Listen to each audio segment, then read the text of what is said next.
zero energy to work out this morning. Not in a bad mood, not unhappy at all, but just not feeling it. I did my breath work, I did my meditation, and trying to like get up the blood and the gumption to go do this thing. I just thought, why don't you just have fun today? You know?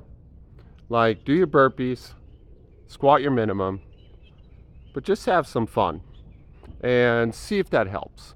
And unsurprisingly, it did help. I still didn't want to do it. I still didn't have a good time, but it helped. It helped. Like, it's not a cure, but goofing off sometimes and moving some heavy weight in a weird way, it can move the needle a little bit. It did for me at least. This is a variation of the Jefferson deadlift. You can see my growing bald spot as I bend over to do that. I'm not super happy about that. But yeah, man, this is a pretty cool lift. It just like all a Jefferson deadlift is a staggered stance deadlift with the bar between your legs. In this variation, you straddle the bar, feet towards plate, and twist, come up and twist. And you can handle a lot of weight this way, a lot more than you'd think. Did I top out here at 250? But honestly, I could have gone heavier. 3 bills is not out of the question at all. Like I said, I wasn't feeling it. What are you gonna do? You know, I felt it just enough to have a little fun, and that was it. I did some other stuff too, but this was the entirety of my squat workout, not sped up. As you can tell, I'm babying my right hip a little bit. It doesn't hurt, it's just tight. And its tightness, I can't get it to mobilize. Now, I know how to mobilize, and I went through the litany of mobilization techniques, but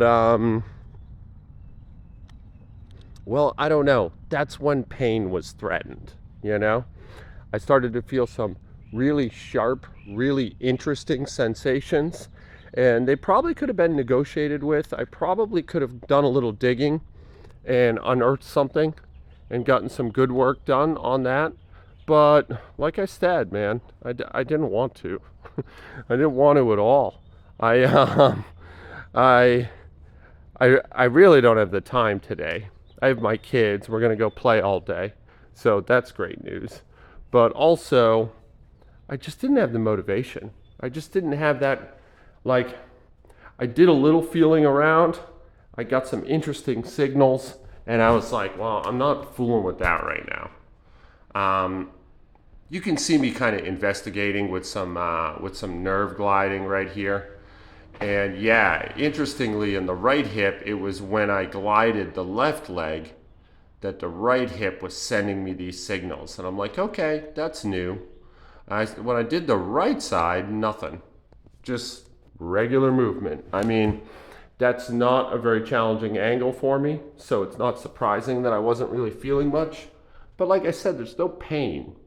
It's awkwardness. It's more of just an awkwardness. It's fanning that right foot open more than usual, causing me all kinds of insecurities and uncertainties, you know?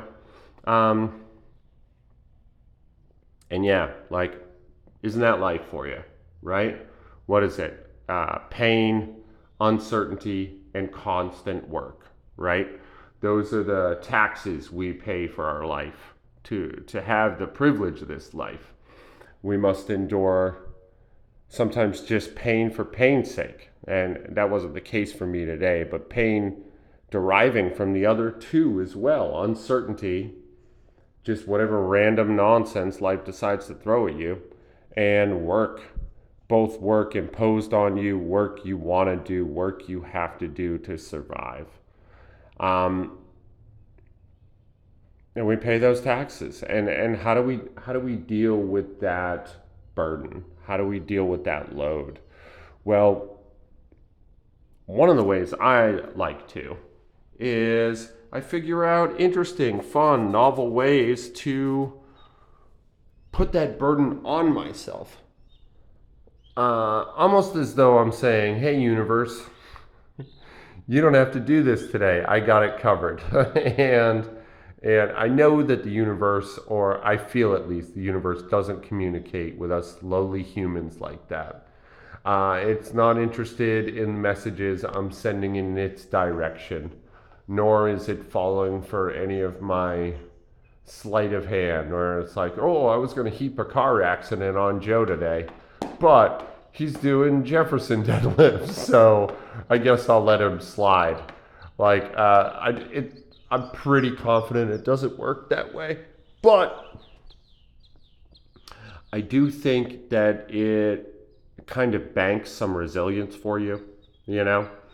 Um, I've said this a billion times on this channel, but part of why I'm on this squat every day journey is that I don't want to squat every day. And I have to deal with that. I have to deal with those feelings in that moment. And I have a number of strategies for dealing with it, but some more successful than others, but all of them enjoying some success on given days for given reasons that are variable. There's more of that uncertainty, you know? And trying to clarify my thoughts here. Like, I almost have 250 days, and Ivan just hit 1,250, which is 1,000 more than me. And part of me thinks that's an impossible goal for me to shoot for. And part of me also thinks it's an inevitable mark I'm just going to hit and pass over. And like, I don't know, my feelings about that are complicated. I know that right now, this is inconvenient. That sitting here on the floor and recording this voiceover is inconvenient. And I also know that I love doing it. And it doesn't matter to me if it's inconvenient. It doesn't matter to me that this takes time out of my day that I won't get back, because I'm laying something down that I don't fully understand. It's like a force. It's like a force is in action. And I'm part of that force, but I am not that force. That force is made up of lots of moving parts. Other people, ideas, things, feelings from everywhere, from all over. And they're just kind of caught in this sort of whirlwind. It's like a blender and a whirlwind and a wood chipper. And it's making this insane kind of jigsaw potpourri thing. And I love it. I just love it, man. I think that the feeling of putting yourself in harm's way when you truly don't want to, I think that in the moment where you hit the point of no return and the moments after, that's some of the best feelings you're ever going to have. It's just transcendent, like truly transcendent. And I was doing my breath work this morning and I had that feeling. I was just like, you could stay down here for a half hour and go upstairs and lie. No one even ask you, motherfucker. No one cares what you're doing. But if they did, you could lie and no one would know. No one would know. And you got to sit with that hot little turd in your gut and figure it out. Figure out how you're going to do this. Figure out how you're going to live with integrity. Figure out how you're going to keep this bullshit going one more day. And once you make that choice, a door opens up and you're free. I love you guys. That's it for today. This is Joe in real life. Be good to each other.